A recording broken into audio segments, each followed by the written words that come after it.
My name is Emily, and I'm a 30-year-old woman who once believed in fairy tale endings. 2 years ago, my life took an unexpected turn when I met Eric, the man who would become my husband. This is our story, a journey of love, trust, and eventually, betrayal within what seemed like a perfect marriage. It was a regular Saturday morning when fate brought me to the corner cafe. I was absorbed in a David Warner novel when Eric walked in. He immediately stood out with his confident presence and warm smile. "Is that Warner's latest?" he asked, glancing at my book. His voice was friendly and curious. "Yeah, I just started it." "He's always a good read," I replied, surprised at how easily we began talking. We chatted about our favorite authors, and the conversation flowed effortlessly. Eric had a way of making me laugh. His humor was both sharp and charming. As we talked for hours, it felt like we were old friends catching up, not strangers who had just met. In the weeks that followed, Eric and I grew closer. We shared a love for music, especially old jazz, and enjoyed exploring hidden bookstores around the city. He was charming, respectful, and attentive. I found myself looking forward to our dates, each one leaving me more enchanted. One evening, as we walked along the river, Eric's tone became serious. "Emily, I've never felt this way before. I think I'm falling for you," he confessed under the dim streetlights. His words filled me with warmth. "I feel the same, Eric. You're unlike anyone I've ever met," I admitted, my heart racing with excitement and a bit of fear. 3 months passed, and our relationship grew even stronger. One night, during a cozy dinner at my apartment, Eric proposed. It was a simple yet deeply sincere moment, and I said yes without hesitation. I loved him and believed in our future together. But the joy of our engagement was soon mixed with worry when it was time to meet Eric's parents. His mother, Julie, was stern, with eyes that seemed to judge my every move. His father was friendlier, but he was serious, especially when it came to marriage. During a formal dinner at their house, Eric's father brought up the idea of a prenuptial agreement. "It's just practical," he said plainly. The request caught me off guard, especially given my past experience with a cheating ex-boyfriend. I understood the need for a prenuptial agreement, so I agreed, but I had one condition. If either of us cheats, the cheater owes the other $200,000, I said, steadying my voice. Eric looked surprised but also impressed. "I promise, Emily, I'd never cheat on you," he said sincerely. I wanted to believe him and trust that this time, my heart was safe. Our wedding was beautiful, filled with laughter, dancing, and promises of forever. The first year of our marriage felt like a dream. We traveled to romantic places, enjoyed quiet evenings at home, and supported each other's goals. Eric wasn't just my husband, he was my best friend, my confidant. After the excitement of the wedding, we settled into married life more smoothly than I had expected. That first year felt like we were living in a bubble of happiness, untouched by the outside world. Our honeymoon in Lyon was magical. Walking along the Verneysen, we were just two lovebirds in a city of love. "Can you believe we're here?" I asked Eric one evening as we watched the Lyon Cathedral light up. He pulled me close and said, "With you, I can believe anything." This is just the start for us, Emily. Those days were filled with laughter, romantic dinners, and dreams of our future together. We returned home with a suitcase full of memories and a bond that felt unbreakable. Back home, our days fell into a comfortable routine. Eric would kiss me goodbye every morning before work, and I'd have dinner ready when he got back. We talked about everything and nothing, our conversations stretching late into the night. One evening, as we cleaned up after dinner, Eric said, "You know, I never thought I'd be this happy just doing everyday things like washing dishes." I playfully splashed some water at him. "That's because you have an amazing wife." It's all about good company, I teased. He laughed, catching the water in his hands. Absolutely. Marrying you was the best decision of my life. Despite our happiness, there was growing pressure from others to start a family. At family gatherings, Eric's mom, Julie, would often drop not so subtle hints. So, when are we going to hear some good news? She asked during one Monday lunch, her voice full of expectation. I tried to play it off with a joke, saying, "Oh, you'll be the first to know when there's news." But her persistence only grew over time, and it started to wear on me. Eric noticed my discomfort and reassured me, "Don't let my mom get to you. We'll start a family when we're ready, not a minute sooner." Despite the pressure, our first year of marriage was wonderful. We celebrated our first anniversary with a quiet dinner at home, and Eric surprised me with a necklace I had admired months ago. "Happy anniversary, Emily. Here's to many more years of happiness," he said, his eyes full of love. I felt tears in my eyes as I thanked him. Thank you, Eric. I couldn't have asked for a better partner in life. That night, as we cuddled on the couch, I felt incredibly lucky. I had a husband who loved me, a cozy home, and a future that looked bright. As our third year of marriage began, the pressure from Eric's family, especially his mother Julie, started to get to me. It wasn't just about starting a family anymore, her criticisms touched every part of our lives. Julie had a way of showing her disapproval, often disguised as helpful comments. Every visit turned into a nightmare for me. One afternoon, while I was setting the table for lunch, she walked into the kitchen and looked at the food with a disapproving frown. "Is this what you're serving? A bit simple, don't you think?"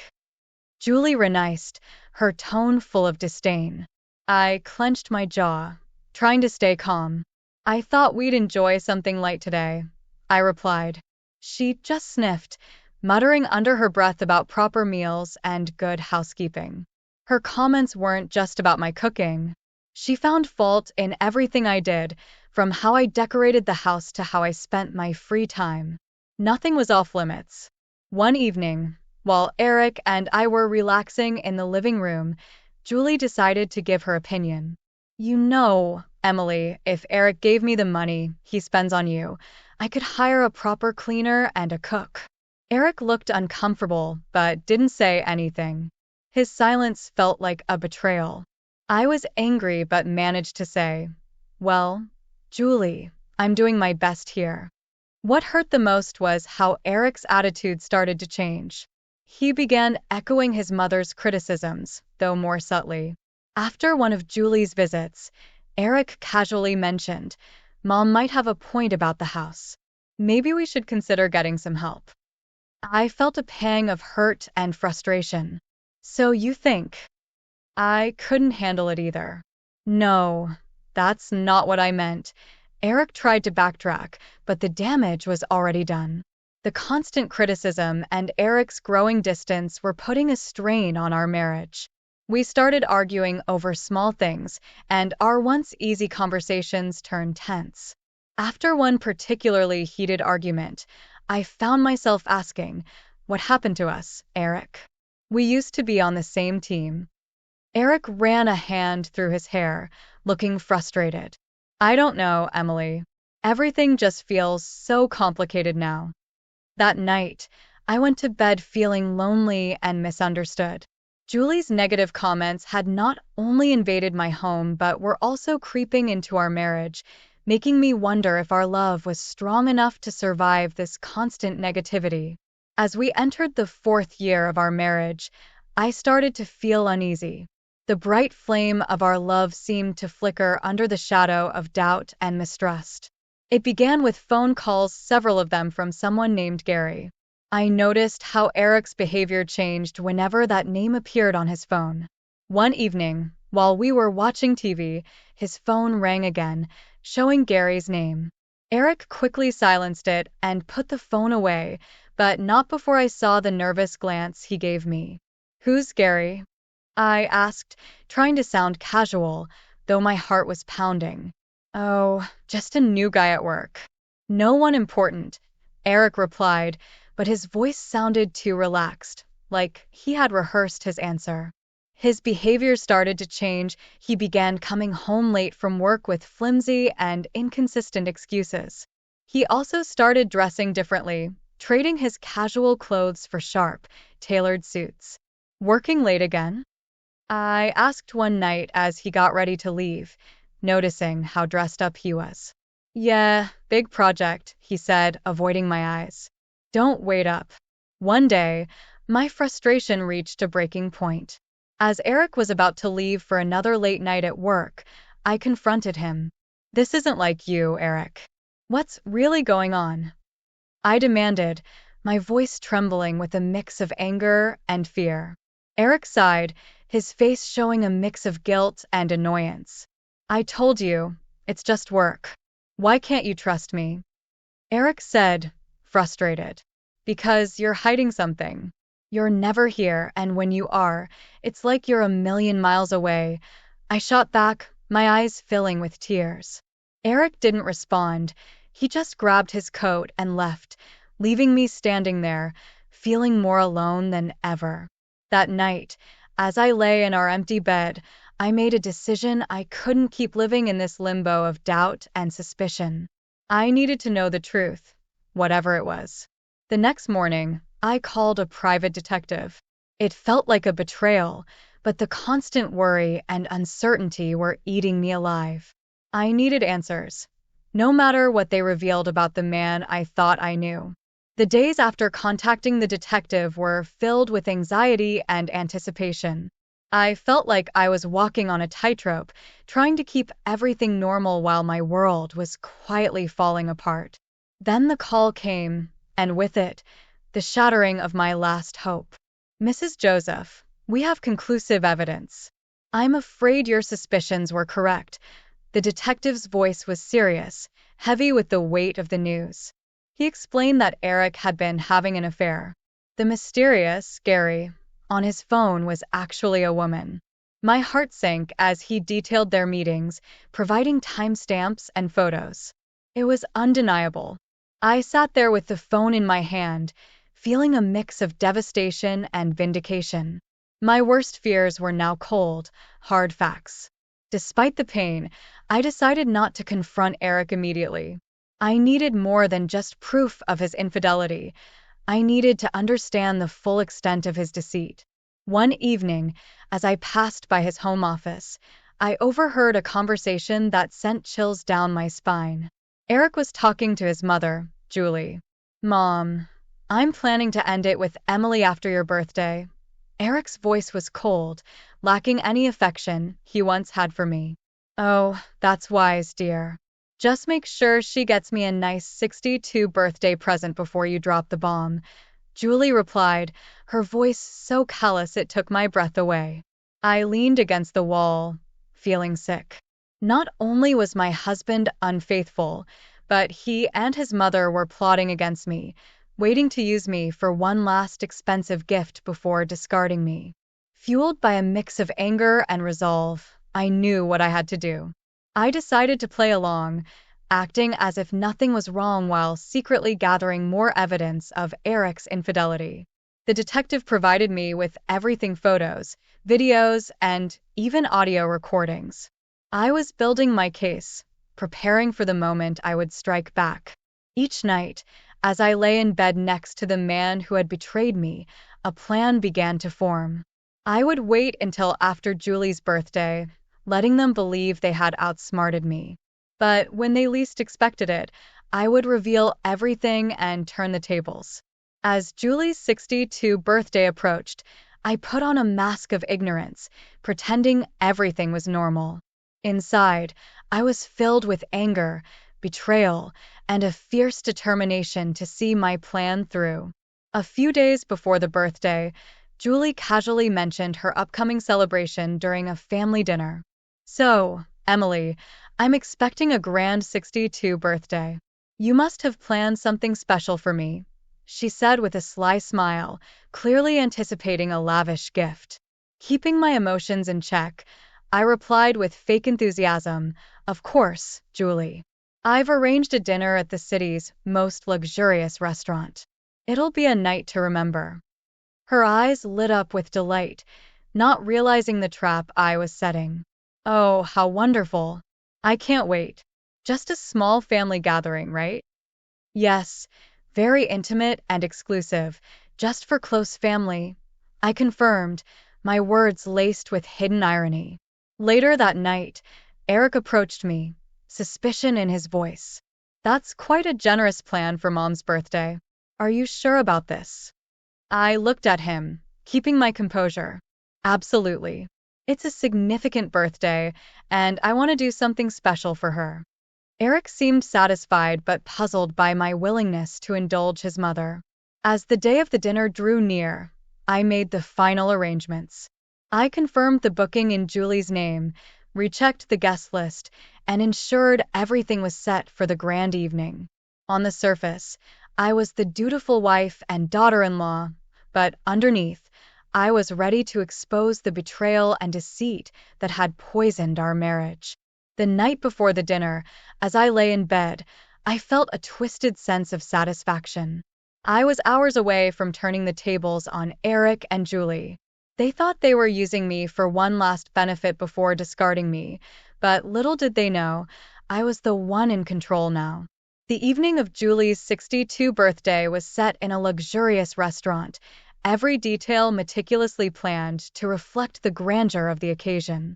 As Julie basked in the luxury, she had no idea what was about to unfold.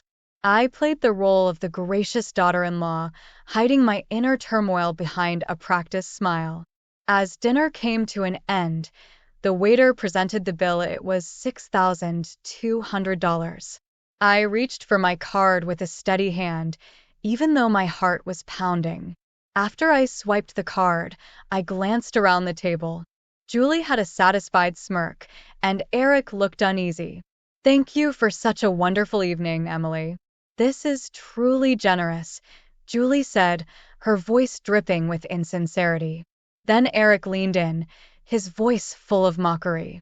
By the way, Emily, I want a divorce. The words hit me hard, but I refused to show my pain. Julie quickly added, well then, I guess you should leave. This is a family gathering after all. Without a word, I stood up and left the restaurant, keeping my dignity intact despite the storm inside me. As I walked away, I pulled out my phone and canceled the payment. Then, with a few taps, I blocked the shared account, ensuring Eric couldn't cover the cost either. Back at home, I packed my belongings quickly, feeling the finality of my actions. I was leaving this chapter of my life behind, stepping into an uncertain but hopeful future. Soon, my phone started ringing nonstop. I answered, and Julie's voice, shrill with rage and panic, filled my ears. The payment didn't go through. The restaurant staff called the police. What have you done? Her words were full of anger and disbelief, but I stayed silent, letting her rant. This was their doing, their betrayal and manipulation coming back to haunt them. After hanging up, I looked around the empty house. It was once filled with dreams and love, but now it was just a hollow shell. I took a deep breath, stepped out the door, and didn't look back. The calls kept coming, desperate pleas for help that I no longer felt obligated to answer. I had made my move, exposed their deceit, and now it was time for me to rebuild my life away from the lies and pain that had consumed me for too long. After leaving my marital home, I spent a restless night at a friend's place, my mind racing with thoughts of what I needed to do next. The morning sun brought clarity and determination. It was time for the final confrontation. I arrived at the house to find Eric and Julie waiting, their faces a mix of anger and confusion. I was ready, holding the divorce papers and the evidence of Eric's infidelity. I prepared myself for what was coming. Julie was the first to break the silence, her voice full of scorn. So, you've come crawling back after embarrassing us like that? I met her gaze, not backing down. I'm not here to crawl. I'm here for a divorce. Eric, who had announced our divorce just a day ago, suddenly tried to backtrack. Emily, can't we talk about this? It was a mistake. I cut him off, holding up the evidence. Save it, Eric. Your mistake wasn't just a one-time thing. It was ongoing and well documented. Julie scoffed, trying to take control. You think you can just walk away and leave us with nothing? You're nothing without us. I placed the divorce papers on the table. Actually, you're the ones who'll be leaving with nothing. According to our prenup, Eric owes me $200,000 for his infidelity. Eric's face went pale, and Julie's eyes widened in shock. As they scrambled to respond, I felt a weight lifting off my shoulders. This was at the end of the lies, the deceit, and the pain. You can try to fight this, but the evidence is clear. I suggest you pay up and move on, I said, my voice steady. Eric looked defeated, and Julie was speechless, her usual bravado gone. Without saying another word, I turned and walked out of the house, closing the door behind me with a finality that felt like freedom. The calls and pleas that followed fell on deaf ears. I had closed that chapter of my life for good. In the end, they paid. Eric had to borrow money from his parents, but I didn't care where it came from. It was a small price for the betrayal, but more importantly, it was closure. As I sat in the lawyer's office signing the last of the papers, I felt a sense of peace. The journey had been painful, full of betrayal and heartache, but I had come out stronger, more resilient. I walked out into the sunlight, a free woman, ready to start anew. The future was uncertain, but it was mine to shape. After all the darkness, I finally felt like I was stepping into the light.